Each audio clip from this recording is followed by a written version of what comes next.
Hello दोस्तों, जैसा कि आप सभी जानते हैं कि बहुत सारे बच्चे ऐसा कमेंट कर रहे थे और कॉल कर रहे थे कि सर आप क्लास 10th का एसएसटी सब्जेक्ट अभी करवा रहे हैं तो आप इंटर का भी करवा दीजिए।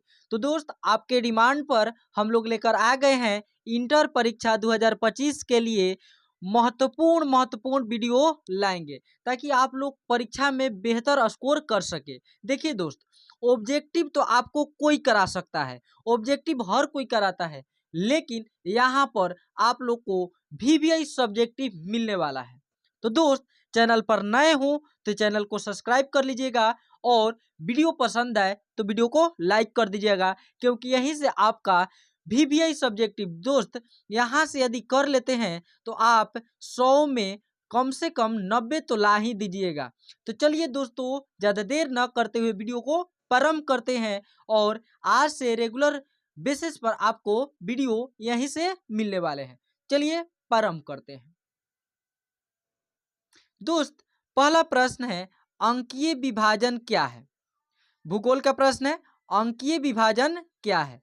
तो दोस्त क्या हम लोग लिखेंगे, सूचना तथा संचार तकनीक तक पहुंच का संबंध अंकीय विभाजन से है। ध्यान दीजिएगा, सूचना तथा संचार तकनीक तक पहुंच का संबंध अंकीय विभाजन से है। निर्णायक कारक, ध्यान दीजिएगा दोस्त, निर्णायक कारक यह है कि कोई देश कितनी शीघ्रता से अपने नागरिकों को सूचना और संचार प्रौद्योगिकी तक पहुंचा सकता है। कुछ नहीं है दोस्त, अंकीय विभाजन क्या है? तो सूचना और संचार तकनीक तक पहुंच का संबंध अंकीय विभाजन से है। मैंने सूचना और संचार का जो चालन होता है वह दोस्त अंकीय विभाजन से है। जैसे कि हम लोग मान लीजिए हम लोग हैं, मान लीजिए हम लोग को मामा के गांव बात करना है, तो दोस्त हम लोग अंक उन पर नंबर कुछ डायल करते हैं तो उनसे बात हो पाता है, वही कहलाता है अंकीय विभाजन। तो इसे ही अंकीय विभाजन कहा जाता है। क्या लिखेंगे, ध्यान दीजिएगा फिर से, सूचना तथा संचार तकनीक तक पहुंच का संबंध अंकीय विभाजन से है।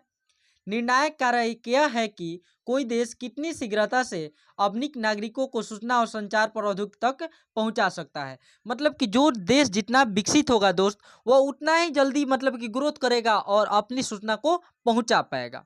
जितना उसका सैटेलाइट सिस्टम बरियार होगा वह उतना ही जल्दी अपना न्यूज पहुंचा पाएगा। तो चलिए दोस्त नेक्स्ट प्रश्न की ओर बढ़ते हैं, और आगे बढ़ने से पहले बता दे दोस्त, यहाँ से जितना भी हम क्वेश्चन करवा रहे हैं इसको आप नोट करते हुए चलिएगा, कॉपी पर बिल्कुल बढ़िया ढंग से लिखते हुए चलिएगा ताकि परीक्षा में बेटर स्कोर कर सके।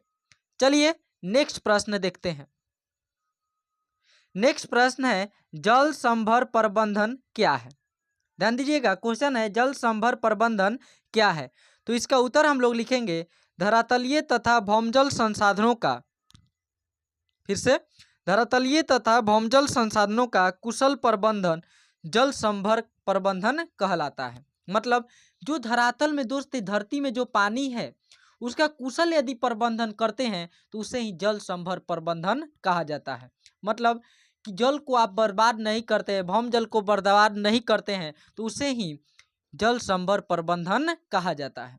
जल संभर प्रबंधन के अंतर्गत निर्बाध रूप से प्रवाहित करना तथा विभिन्न विधियों द्वारा सतही जल का भंडारण करना।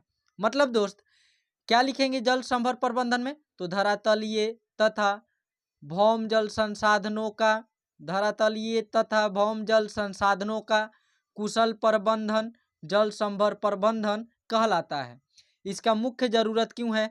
तो इसमें निर्बाध रूप से प्रवाहित करना, जल को प्रवाहित करना, मतलब कि जो हम लोग बर्बाद करते हैं उसे बर्बाद नहीं करना है, तो जल संभर प्रबंधन कहलाता है। तो दोस्त इसे आप लोग लिख लीजिएगा ताकि आप परीक्षा में बेटर स्कोर कर सके। चलिए वीडियो को यहीं पर समाप्त करते हैं, मिलते हैं नेक्स्ट डे। जय हिंद, धन्यवाद।